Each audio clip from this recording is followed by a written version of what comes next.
Jessica Thompson had never intended to move her son into a place like this. The old house sat quietly on the edge of a sleepy cul-de-sac, surrounded by whispering oaks and fences that leaned like tired shoulders. The price had been too good to pass up, especially after the year they'd had, divorce, job loss, and the suffocating cost of city life. This place was supposed to be a fresh start, a quiet life, just her and Eli. But from the moment she turned the key in the front door, she felt something she couldn't explain, a stillness too thick for an empty home. Eli, her wide-eyed 8-year-old, hadn't said much when they toured the house. But that night, when she tucked him into his new room at the back of the hallway, he clutched her hand a little longer than usual. "There's someone under the floor," he whispered. She laughed softly, ruffled his curly hair, and blamed it on the stress of the move. "Just the house settling," she told him. "Old places make weird noises." He didn't argue, but he didn't smile either. His eyes stayed locked on the floorboard beneath his bed, as if he were waiting for something. It wasn't until 3 nights later that Jessica noticed the sound herself. A low, rhythmic creaking. Not like pipes or shifting beams, but like something pacing. Back and forth. Back and forth. Beneath Eli's room. Each night the sound returned, and each night Eli's nightmares worsened.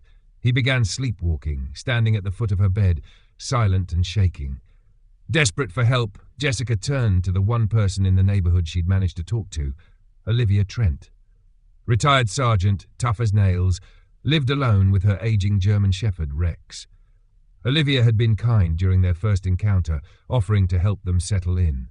She seemed grounded, the kind of woman who believed in locks, loaded flashlights, and always checking your 6. Jessica didn't want to seem paranoid, but the words tumbled out over coffee one Saturday morning. The footsteps. Eli's drawings of a faceless man with chains around his wrists. The terrible smell that would rise from the vents at night. Faint, but undeniable. Olivia listened quietly, eyes narrowing, tapping her fingers against her thermos. "You said the room is in the back?" Olivia asked. Jessica nodded. "Mind if Rex takes a look?" The dog had been lounging quietly beside Olivia the whole time, his muzzle grey with age, but his eyes sharp. When Olivia stood, Rex rose too, slow but purposeful. They entered Eli's room together, Jessica, Olivia, and the old dog. The afternoon sun streamed in through the slatted blinds, warm and harmless. Nothing felt wrong. Nothing looked wrong. And yet, Rex stopped in the doorway, his ears pricked, tail stiff. Then, without a sound, he padded to the far corner of the room right beside Eli's bed and lowered his nose to the floor. He sniffed once, twice, and began to scratch. It wasn't playful or erratic. It was deliberate. "Claw, sniff, claw, sniff." He whined low in his throat and began circling that one square of wood. Jessica's heart beat faster. "He's alerting," Olivia muttered. "Alerting to what?" "I don't know yet, but I haven't seen him do that since the Force." Jessica crouched beside the dog, watching his thick paws scrape gently against the floorboard. There were no visible cracks, no stains, nothing to suggest anything unusual beneath the surface. But Rex wouldn't stop. He sat down and barked, one sharp, urgent sound that echoed through the room. That night, Eli woke screaming. Jessica sprinted down the hallway, heart in her throat, and found her son trembling in bed, clutching his chest. "He was calling my name," he sobbed, "from the floor. He said, 'Please, Eli, please don't leave me here.'" Jessica's blood ran cold. She called Olivia the next morning. When Olivia arrived with Rex again, the dog made a beeline for the same corner. This time he paced. He pawed at the floor. He barked 3 times in quick succession. Olivia knelt down beside him, placed her ear to the wood and froze. "I swear to God, Jess, there's a void under here." Jessica covered her mouth. "You mean like a crawl space?" "No, I mean like a room. Not listed in the blueprints, not on the inspection report. But it's there." "What do we do?" Olivia stood. "We get a permit and pull up the floor. But I'm going to ask around first. This street's been here since the 70s. Somebody has to know something." Later that afternoon, Olivia visited Mr. Dobbins, the elderly man 2 houses down. He was known for sitting on his porch with binoculars and a glass of sweet tea, the kind of man who watched everything and said very little. When Olivia asked about Jessica's house, he leaned back in his chair and let out a long breath. "That place," he said, "been through 4 owners in 30 years. First couple moved out after just one winter, said the house made noises, said the boy started talking to walls. What about before them? Before them? Mr. Dobbins looked away. Man lived there alone, quiet fellow. Name was Merrick, I think. Charles Merrick. Disappeared one day. Cops never found a thing. Thought he ran off. But, he shook his head, place always gave me the creeps. That evening, Olivia returned to Jessica with a file folder under her arm. Inside, a yellowing newspaper clipping from 1995. Local man missing. Family of Charles Merrick begs for answers. No body was ever found. No signs of struggle, just gone. Jessica stared at the photo of Charles Merrick, middle-aged, gentle-eyed, wearing a corduroy jacket. She'd seen those eyes before in Eli's drawings.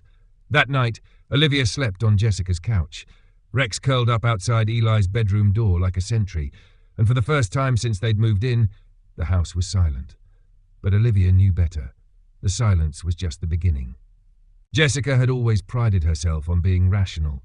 She didn't believe in ghosts or curses or houses that felt off. But in the 2 weeks since Rex first clawed at the floor in Eli's room, the line between logic and fear had blurred beyond recognition. Something was wrong with the house. Something was wrong with Eli. And now, no matter how many times she reminded herself that she was imagining things, that line crept closer to breaking. Eli had stopped sleeping through the night altogether. He'd whisper to himself in bed, eyes wide open, speaking words Jessica couldn't make out. Then came the drawings, dozens of them, scattered across his floor, tucked into his backpack, slipped under her bedroom door. Each one was the same. A man standing alone in a black space, his arms hanging limp, a heavy chain bolted to each wrist. No face, just blankness where features should have been. Sometimes Eli would draw the chains, reaching up through a wooden floor. Jessica took them down to the kitchen one night after Eli had finally fallen asleep and laid them out on the table. Olivia joined her in silence. The soft hum of the refrigerator was the only sound between them. "Jess," Olivia said after a long pause, "these aren't just nightmares. He's trying to tell us something, whether he knows it or not." Jessica shook her head, her fingers trembling as she picked up one of the crayon sketches. "He's only 8. He doesn't know about Charles Merrick. He doesn't even know what chains like these mean." Rex stirred from his spot under the kitchen window. He let out a low whine, standing slowly and padding toward the hallway that led to Eli's room. His nails clicked across the linoleum. Jessica turned sharply. "He's going back in there again." Rex stopped at the entrance to the room and let out a soft, persistent growl. Jessica didn't follow him this time. She didn't want to. That weekend, Jessica visited City Records. The office was quiet, a musty little building that smelled like old paper and forgotten secrets.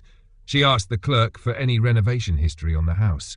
The woman behind the desk squinted at her screen and tilted her head. "Says here the house was updated in 1995. Electrical rewiring, partial flooring replacement, that's it. Any building permits for additions or modifications to the structure?" The woman shook her head. "Nope. Just says, updated post-inspection, May 1995. Structure cleared. That's all." Jessica left with a copy of the report, but it only left her with more questions. When she got back to the house, Mr. Dobbins was waiting on her front steps. He stood slowly as she approached, his hand gripping a weathered cane. "I shouldn't be here," he muttered, looking over his shoulder. "But I can't keep quiet anymore." Jessica's breath caught. "What do you mean?" He didn't look her in the eye. "You asked about Merrick. I remember the night he vanished. I saw lights in the house, heard sounds, metal, dragging like someone moving furniture. I figured he was remodeling." Jessica's heart pounded. "Why didn't you say anything to the police?" Mr. Dobbins looked up at her, and for the first time she saw real fear in his eyes.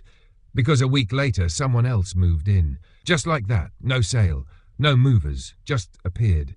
Said the house was his, and people listened. No one asked questions. "Do you remember his name?" "Richard Gallows," he whispered. "He worked nights, came home just before dawn, never spoke to anyone, and then 2 years later he died. Slipped on the front steps and broke his neck. That's what the papers said, but I never bought it." Jessica sat down slowly beside him. "You think he had something to do with Charles Merrick?" Mr. Dobbins didn't answer. Instead, he pulled something from his coat pocket, a photo, yellowed and cracked at the edges. Two men standing side by side. One was Merrick. The other, cold-eyed, thin-lipped, dressed in all black. "That's Gallows," he said. "They used to work together, but something went wrong." Jessica clutched the photo as if it might disappear. "Thank you," she said, her voice barely above a whisper. That night, Eli refused to go to bed. He stood at the top of the stairs, his small frame silhouetted in the hallway light. "He's not under there anymore," Eli said. "He left the floor. Now he walks the walls." Jessica's blood turned to ice. "What do you mean, baby?" "He's looking for someone who remembers. He told me." Jessica rushed forward and scooped Eli into her arms, holding him close. His skin was cold, his body limp. "I don't want to live here anymore, Mommy," he whispered. "The man's not angry at me, but he's angry at someone." Jessica called Olivia the moment she got Eli to sleep. Minutes later, Olivia arrived, flashlight in one hand and her old service pistol in the other. "I don't know what I'm expecting to find," Olivia said, walking the perimeter of Eli's room, "but I know that dog of mine hasn't stopped guarding that door for 2 nights straight. And when Rex gets like this, something's buried deeper than drywall." They moved Eli's bed to the other side of the room and began tapping the floor. Olivia crouched, running her fingers along the seams of the wood. "There," she said. "Feel that? That board is looser than the others." Jessica dropped to her knees. The wood shifted under her touch, just slightly, but enough to confirm it wasn't nailed down like the rest. Olivia rose. "We need to pull that up. I can't afford contractors. Not now." "We'll do it ourselves," Olivia said. "If there's nothing there, I'll pay to fix it." Jessica nodded. Rex stood nearby, tail rigid, eyes fixed on the floor as if he could already see through it. They didn't open the floor that night, but they marked the boards and made a plan. The next morning, Jessica found something new on the kitchen table, a note, written in a jagged, uncertain hand. He was never supposed to be found. No name, no envelope, just the paper sitting under Eli's latest drawing. This one was different. The faceless man was gone. In his place was a tall figure in a long coat, holding a shovel, standing over a wooden box, and beside him, a small dog, howling. Jessica dropped the paper, heart hammering. She had to know what was under that floor, and she had to find out before the silence in the walls turned into something worse. Sunday morning arrived wrapped in a heavy grey sky, thick with the promise of rain. The kind of day where light filtered in through the windows like fog, never quite touching the corners of the room. Jessica stood in the hallway outside Eli's bedroom, a pry bar in one hand and a hammer in the other, staring at the marked floorboard Olivia had identified the night before. It looked just like the others, smooth-aged pine with faint scuff marks from a child's shoes. Ordinary, deceptively so. Rex sat beside her, still as a statue, ears perked, eyes locked on that exact spot. He hadn't eaten that morning, hadn't moved much. The only thing that pulled his attention was this square of floor, and the air above it that somehow felt heavier. Jessica took a breath, crouched low and inserted the edge of the pry bar into the seam. The wood creaked reluctantly. Olivia knelt beside her, flashlight ready. "Slow," Olivia whispered. "If something's down there, we don't want to damage it." Jessica nodded, hands trembling as she lifted the first board. Beneath it was darkness, an empty space, maybe 2 feet deep. Dust spiraled upward, disturbed after decades of stillness. She reached in with the flashlight, sweeping the narrow cavity. "What do you see?" Olivia asked. "Wood, old framing," and Jessica leaned closer. "Something metal." Rex let out a low growl.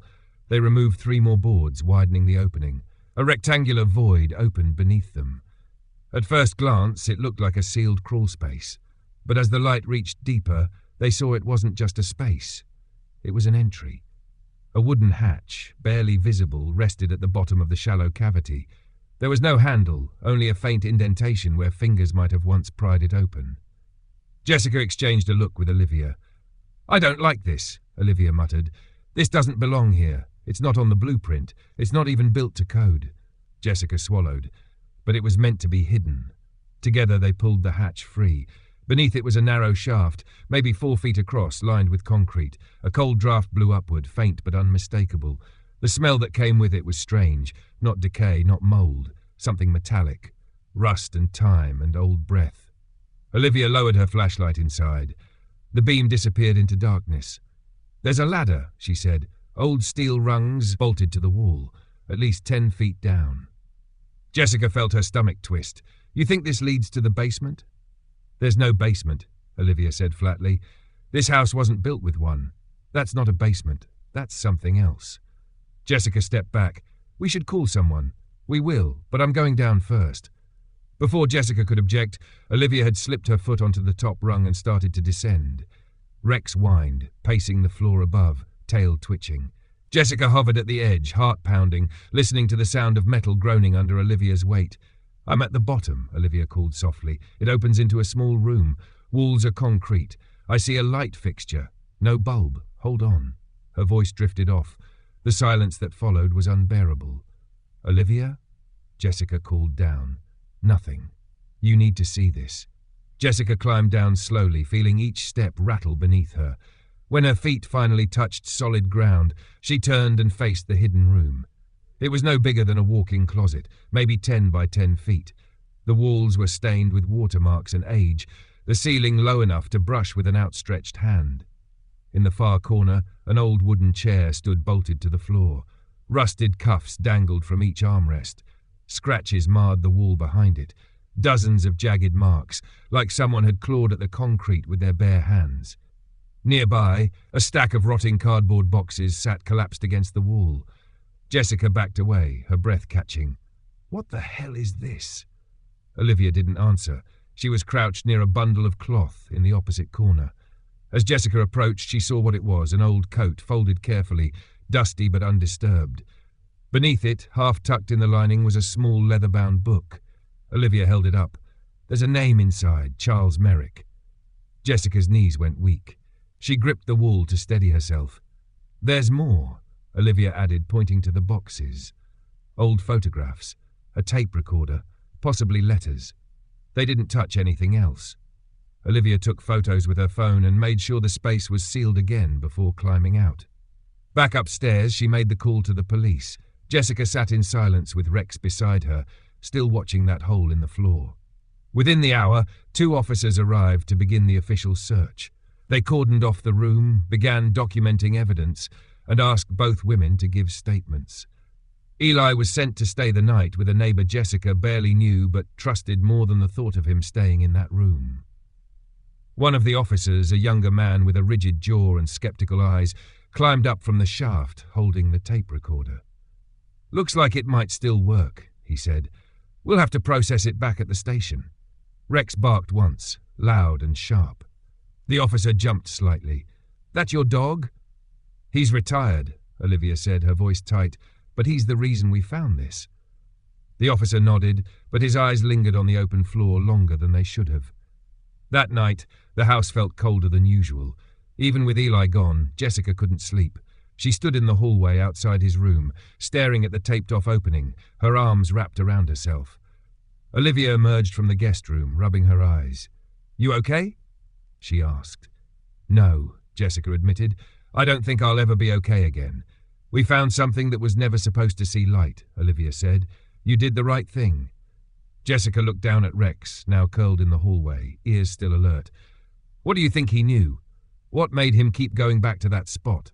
Olivia knelt and placed her hand on Rex's back.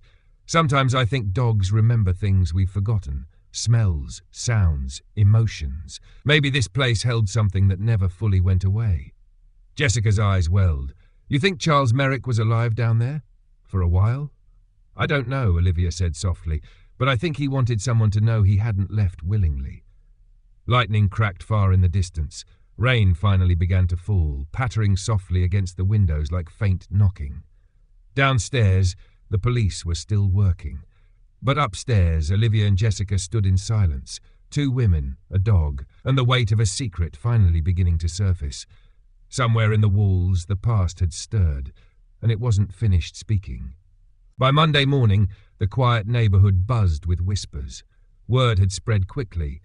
Police cars parked outside a house always drew attention, but what unsettled the neighbours was the silence surrounding the investigation. Officers entered and left the home with grim faces, speaking in hushed tones.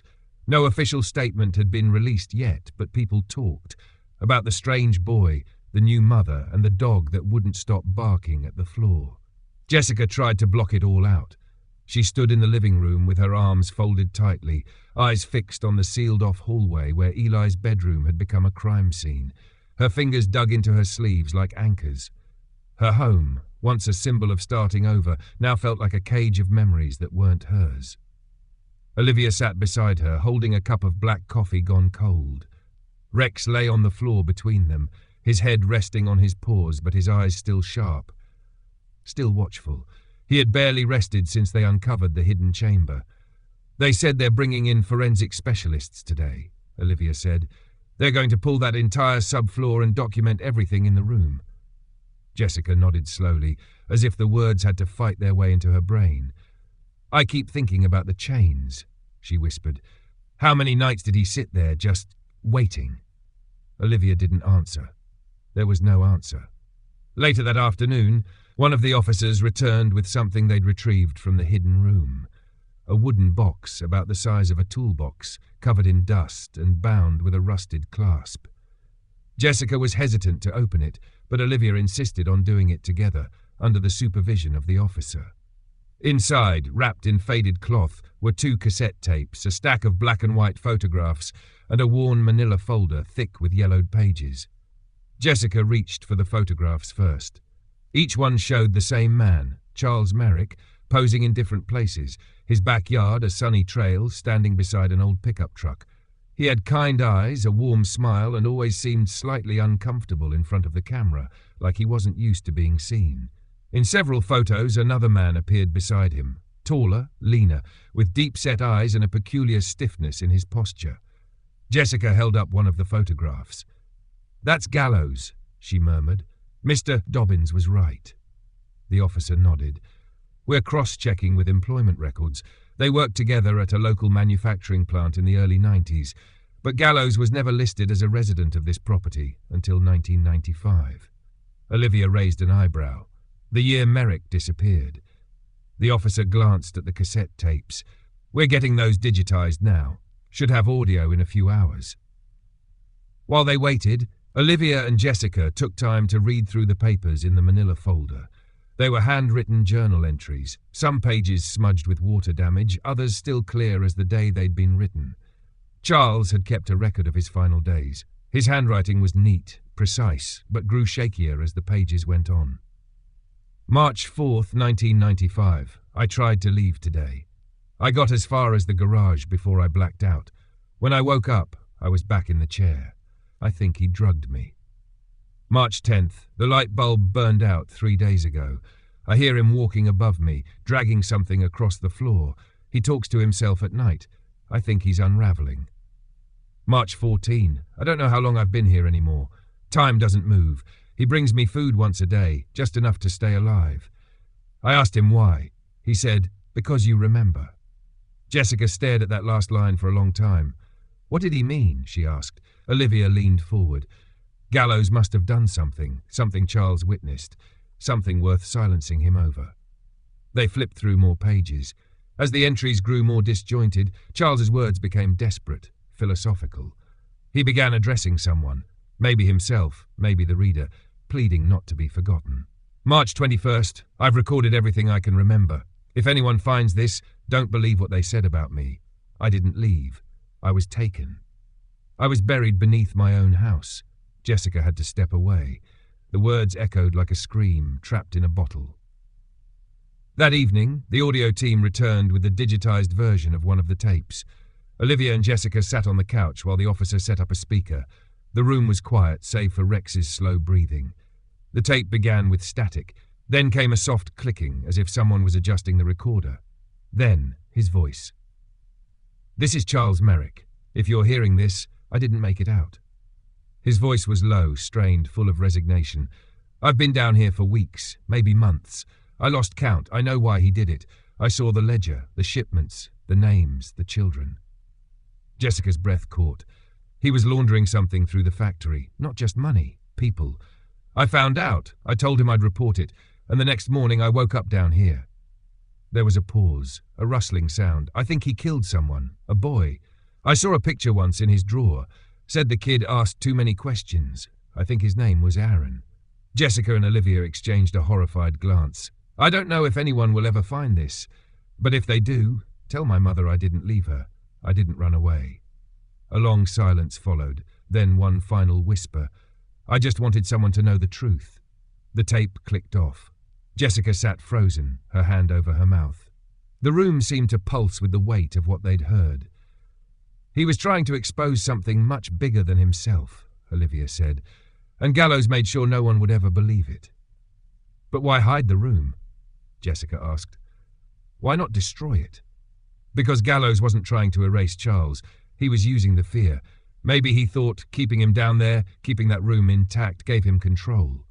A way to remind himself he won." Jessica looked toward Eli's bedroom, her face pale. But someone remembered. Eli remembered. Or maybe, Olivia looked down at Rex, maybe Charles found a way to speak through whoever was listening. They sat in silence for a while. Outside, the rain had stopped. The house was still, but something had changed. The secret wasn't buried anymore, and whatever had been locked beneath that room for 30 years had finally started to speak. The next morning began with a knock. It wasn't the police this time, or one of the neighbours coming to ask more questions. It was a man, mid-40s, sun-creased face, dark circles under his eyes. He stood on the porch with a worn baseball cap in his hands and introduced himself as David Merrick. "Charles was my uncle," he said softly.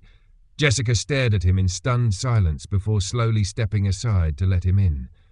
David walked through the house like it was sacred ground, pausing in the hallway, in front of the door to Eli's room, now sealed with yellow police tape. He didn't speak for a while. Then, with a quiver in his voice, he whispered, "I always believed he didn't leave. My dad tried to keep me quiet about it, told me Charles was complicated, but I never believed he just disappeared." Jessica led him to the kitchen, where Olivia was already seated with Rex at her feet. David nodded politely and sat down across from her. "I was contacted by the local police," he said. "They told me you found something, that you found him." Jessica hesitated. "We haven't found remains, but we found his voice, his words. He left messages, a journal. He was trapped here in this house, beneath that bedroom." David swallowed hard. His eyes went glassy. He was a good man, always kind, quiet but thoughtful. I remember he gave me my first set of watercolour paints when I was a kid. He never raised his voice. He never hurt anyone. "He tried to stop something," Olivia said, "and he paid the price." David nodded. "My father worked at the same plant. I overheard things I didn't understand as a kid. Names, numbers, people coming and going at odd hours. He said it was none of my business. And then Charles vanished, and no one ever said his name again." Jessica watched him closely. "Do you think your father knew what Gallows was doing?" David exhaled slowly, staring at his hands. "I think he knew enough to be afraid. I think a lot of people did." They sat in silence for a long time. Then David pulled a small item from his pocket, a brass key on a tarnished chain. "My uncle left this at my grandmother's house. She passed 2 years ago. I always thought it was just sentimental, but last week I looked at it again. There's a number carved into the back." He turned it over. 17B. Jessica took it and frowned. "What do you think it opens?" "I don't know," David said. "But if Charles left it behind, maybe he wanted someone to find what it protects." Later that afternoon, Olivia drove to the police station with the key and the journals. Jessica stayed behind, cleaning what she could of the house. The floor in Eli's room had been sealed with plywood for now, but the air still held that weight, thick with silence, like the breath of something waiting. Eli returned just before sunset. He ran into her arms and held her tightly, pressing his cheek against her shoulder. He didn't say much, but he didn't have to. Jessica could feel it in him, the shift. The tension that had coiled inside him like a wire had begun to unravel. That night, for the first time since they moved in, Eli slept soundly. Rex lay curled at the foot of his bed, snoring gently, his large body completely relaxed. Jessica stood in the hallway and watched them, her heart aching with a complicated mix of relief and sorrow. Just after midnight, Olivia called. "I think I know what the key opens," she said. "There's a storage unit registered to Gallows under a false name. Opened in 96. It's still active. Unit 17B. Jessica sat up in bed. "You're going?" "Tomorrow morning. I already cleared it with the department. I want you to come." The storage facility sat on the outskirts of town. a long row of rust-coloured doors under flickering halogen lights. The air smelled like oil and old dust. Jessica tightened her coat as she followed Olivia to the far end of the lot. Unit 17B was nearly hidden between two larger spaces. Olivia slid the key into the lock. It turned with a quiet click. The door groaned open. Inside, the unit was dim, lined with shelves stacked high with crates and boxes. Old filing cabinets lined one wall. A metal desk sat in the corner, its drawers slightly ajar. They stepped in cautiously, flashlights sweeping across the contents. "Looks like records," Olivia said. "Paperwork, photographs, maybe even tapes." Jessica opened one of the crates. Inside were dozens of folders labelled with names and dates. Many of them had children's names. She felt her stomach drop. "These are reports," she whispered. "Medical histories, intake forms. Some of these names match the ones Charles mentioned in his journal." Olivia pulled out a file. This is evidence, enough to open a federal investigation." Jessica looked around the unit. It wasn't just a storage space. It was a time capsule, a monument to crimes no one had ever dared to name aloud, and somehow, through it all, Charles had kept a trail. He knew one day someone might come looking, and they had. Back at the house, Eli was waiting on the front porch when Jessica returned. He ran to her, arms wide, a smile finally blooming across his face. "Did you find it?" he asked. Jessica knelt to meet his eyes. "We did, sweetheart. We found everything." He nodded solemnly. "I think he's happy now." Jessica hugged him tightly, tears slipping down her cheeks. Olivia joined them, standing beside Rex. "The department's moving forward," she said. "We've got enough to tie Gallows to a larger network, maybe even reopen missing persons cases from the early 90s. Jessica glanced toward the house. "And Charles?" "They're planning a memorial," Olivia said. "David's organising it. He wants to bury something of Charles's, maybe the journal, give him a proper resting place." Jessica looked down at Rex. The old dog wagged his tail gently, his eyes calm. "He never gave up," she said. "He knew something was here, even when none of us did." Olivia nodded. "Dogs like him don't forget. They feel things we never could." Rex brought the truth to the surface. The sky had turned soft with the colours of early dusk, golden light casting long shadows across the grass. The air smelled of autumn leaves and something lighter, something free. Inside, the house was quiet, but not the silence of secrets. It was the silence of peace. The memorial was held on a Sunday morning under an open sky the colour of soft ash. The town had gathered quietly at the edge of the local park, just a few blocks from where Charles Merrick had once lived, and where he had been hidden for 30 years. A modest wooden podium stood near a newly planted tree, its young branches swaying gently in the breeze. A brass plaque at the base read, "In memory of Charles Merrick, 1961 to 1995. A voice silenced, a truth uncovered. Jessica stood near the back, holding Eli's hand.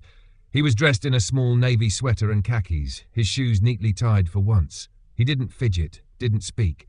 He just watched the ceremony with a quiet gravity that made him seem older than his years. Beside them stood Olivia, a firm presence as always, her hand resting lightly on Rex's back. The old German shepherd sat upright, calm but alert, watching every movement. David Merrick took the podium. His voice trembled slightly, but he didn't hesitate. "My uncle was a quiet man, the kind of man you might overlook in a crowd, but he noticed things, he paid attention, and when he saw something wrong, he didn't look away." He paused, scanning the faces before him. "For decades we thought he had vanished. Some said he ran, others said he must have snapped, but the truth is far simpler and far more painful.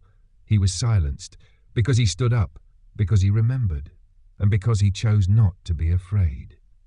David gestured toward the tree.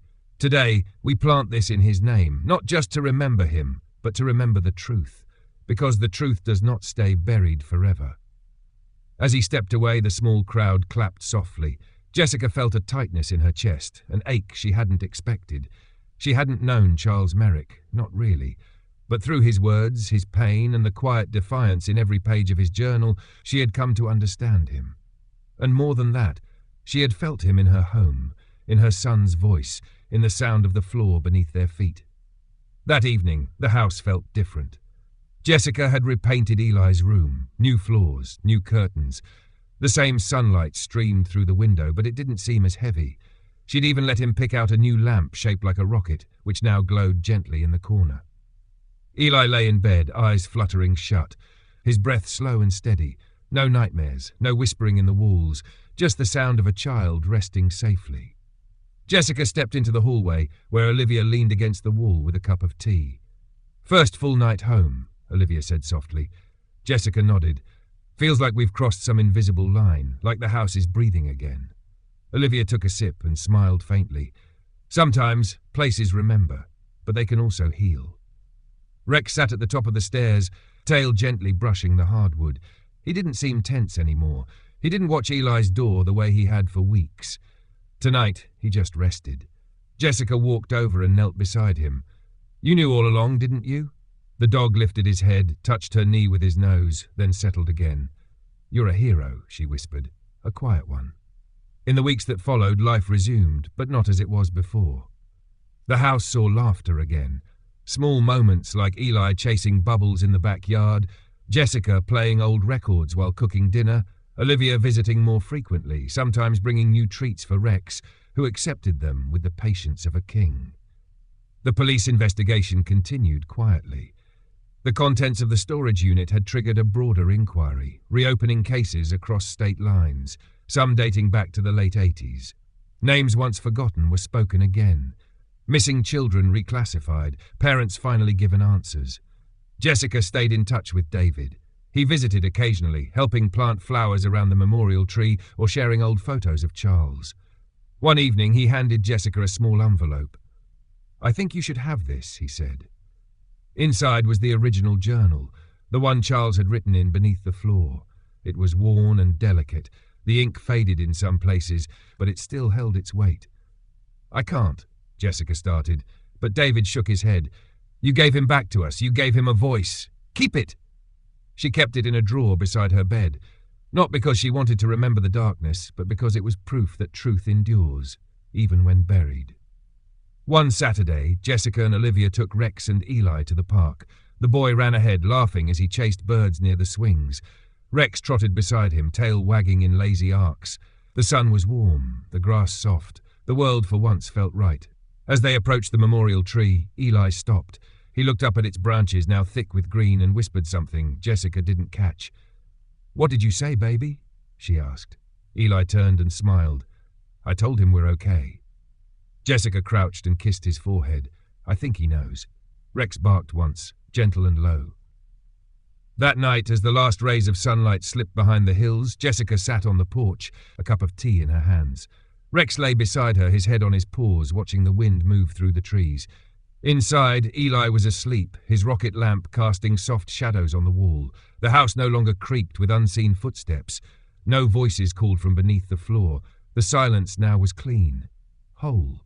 Jessica looked down at the dog who had changed everything. "You saved us," she said. Rex didn't move, but Jessica swore, just for a moment, that he smiled. And in the stillness of that summer night, she understood something that words could never fully capture. Justice had been served. Peace had been earned, and a secret, once hidden beneath a child's bedroom, had finally come into the light.